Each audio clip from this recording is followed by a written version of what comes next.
Welcome to episode 4 of our Angular series. In this video, we'll deep dive into Angular project structure, explore how an Angular application bootstraps, and explain why we need code editors. Let's get started.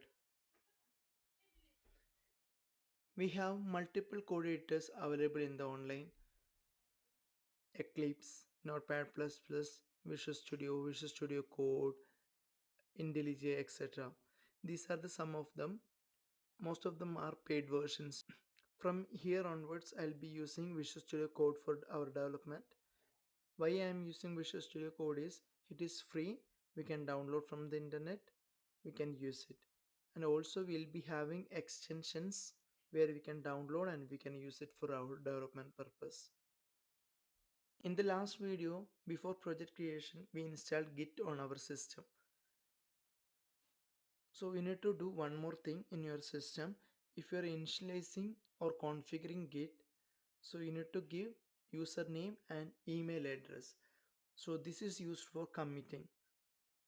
I had a comment in the last video how to configure these things. So if you come across any issues, please let me know by comment. Okay. So let's get started. As I said, we'll be using Visual Studio Code for development purpose, and that can be downloaded from code.visualstudio.com. I visited there. Please download the Visual Studio Code. Okay, so this will be downloading your Visual Studio Code on your system.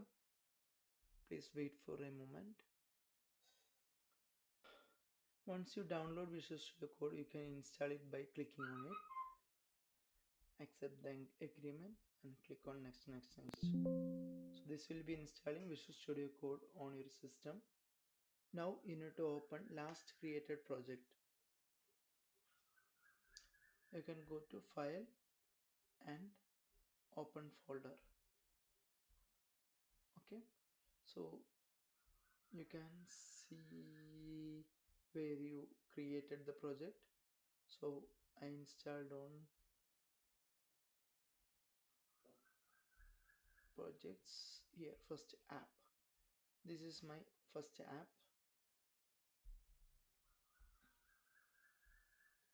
Now you can see the project here with all the required files. So now we need to check whether it's running or not, because last time we verified already it is running. So you can open the terminal here. So we'll be having terminal. So you can check the path. It should be inside your app, project app. Okay. If you are opening terminal before one, so once you open the project, you can navigate to that particular folder. Now I am simply pressing ng serve. This should be serving your application, because this will, so this should be, now we can see the application is running in this port. We can open this port. So it is running localhost 4200. The application is running, so project is fine. Let's go through package.json initially. The package.json mainly contain list of dependencies and scripts. You can see script object here. Whatever script you have, you can inject here. Script is nothing but commands which we use for project development. So here you can see ng stands for ng, because Angular we will be having ng, right? So we done ng serve. So ng stands for ng, and start is nothing but ng serve. So how to run this one? You can either you can run npm run start. So this will be starting our development. So there is a ng build. So we'll go through this build later. So then watch, then test. Okay. So let's understand it having script and dependencies. To run the Angular application, we need some of the dependencies. That is nothing but here we mentioned. Now, so to run the application, we need certain dependencies. So those dependencies mentioned here. You can see Angular versions and RxJS, TSLib, and Zone.js. Okay, and other files for development dependencies. These are the development dependencies we need: Angular CLI, then Karma for testing, TypeScript for developing, etc. Okay, Once you install package JSON, a package lock JSON will be created. This will be having informations like which package installed on your system and also its own dependencies. And let's go through the tsconfig file now. Tsconfig JSON. So tsconfig is nothing but TypeScript configuration file. Okay, we created a project called first app, so you can see first app here and it's here, and its settings goes here. So you can see root, source root, prefix, architect, architecture, architect, you can see build. So these are the build configurations we have. Then we'll be having serve configuration as well, so we'll be using serve configurations. And also we'll be having extract I18. This is for language translations.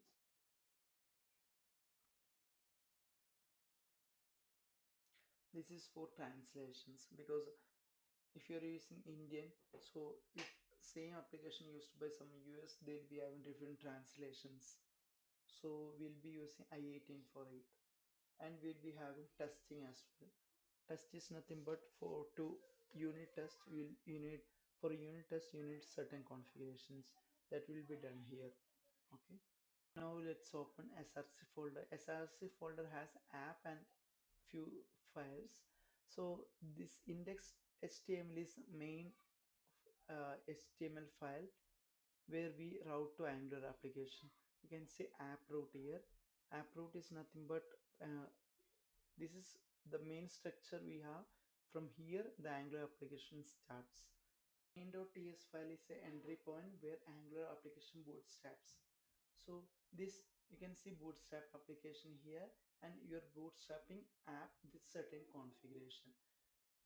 So we are importing necessary components here to bootstrap. So you can see bootstrap application app. So app is imported from app slash app. So here app, so the last you can see app, right? So this is nothing but app.ts. So we'll not mention app.ts. Instead we'll mention just the app. So go to the app and you can see app.ts. This is a component and the selector is app route. So here we are seeing index.html. Here we have seen. So this is the thing. So the index file has app route and the main TS is saying this is the first component where we bootstrap our application.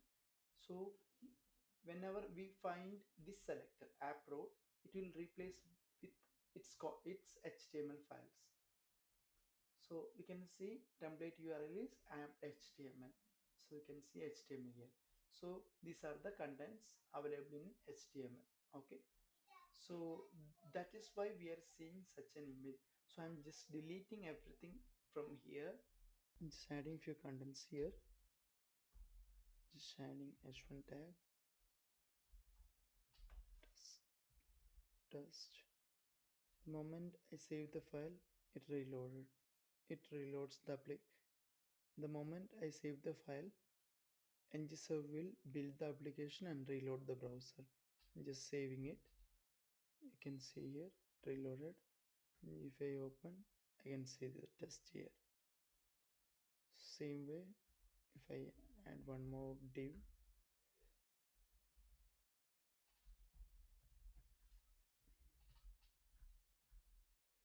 the moment I save the file, it reloaded and you can see the browser with that content. That's what ngserve will do. So it makes our development so easy. It will watch your files. Whenever there is any change, it will automatically builds and reload the browser with that port. Okay. In your Angular application, if you have any errors, it will be shown here. Okay. So we have a warning here. All imports are unused. You can see imports are unused. So we are not using this import. We will discuss why router is used later. So currently we are not using, so we are getting this warning. So if you remove, we will not get. I'm just saving it. Now we will not get that warning. So this is not required now. So that's why it's giving warning. Once you remove, the application reloads and it works fine as usual. You can say here. if you made any error in the HTML or TS file, it while reloading it will fail. Okay, so you'll see the error here. So most of the time you will get correct errors here, it will show the correct error. But when you have circular dependence, that kind of errors, you need to dig more. We'll discuss what is circular dependency, all these errors later. But now we will discuss. So when we are getting bots around use this kind of warnings, you can immediately remove from your TS file so that you will not get those kind of warning later. These are the files. Whenever we create any component, we'll be creating folders under app. So don't worry about it. We'll be slowly doing it.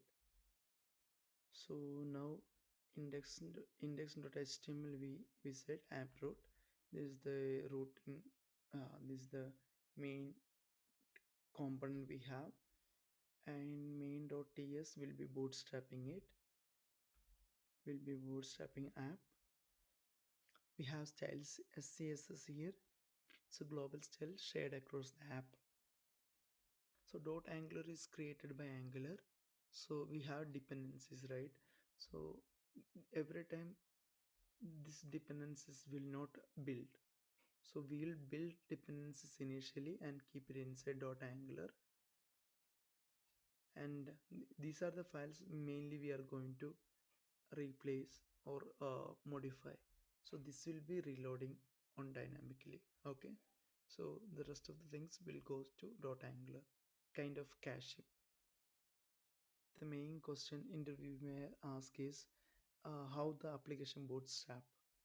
Okay, from where it will bootstrap, that is the thing. So whenever you load your application, one of the main question asked by interviewer is how the Angular application bootstraps. So it is nothing, bootstrapping is nothing but how it works on the browser. So what is the entry point for this? As I said, main.ts is the entry point. You can see bootstrap application. So this is the main place where application bootstraps. So what we need to bootstrap, that's what we need to provide here. So app we are bootstrapping here, app found in app slash app app.ts. So we can go here. So this is the component, this is the main place. So this is the main component it bootstrap first. So we will be having app root. So app root is mentioned inside index.html. So it will replace the contents with in the app root HTML. Okay, so this is how the Angular bootstraps. You can see app root here. So this will be replaced by contents of this HTML. If you have any doubts or comments, please let me know. In this episode, we discussed about various code editors and we explored how to use Visual Studio Code for project development. And also we explained Angular project structure in detail and how the bootstrapping process works. So in the next episode, we'll be creating our own first component and begin hands-on development. Don't forget to like and share, subscribe CodePixel UI with Nidhin. Thanks for watching. See you in the next video.